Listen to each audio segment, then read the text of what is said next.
Hi, I'm Adam with Guardian Bikes, and today we are going to replace a kickstand.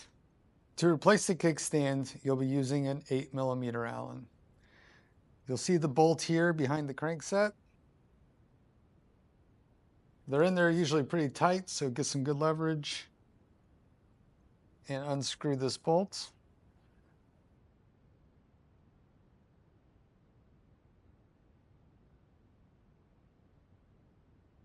Take your new kickstand and place it underneath the bike. There's a little slot for it to sit in, and put the new bolt back on and just begin to hand tighten it down.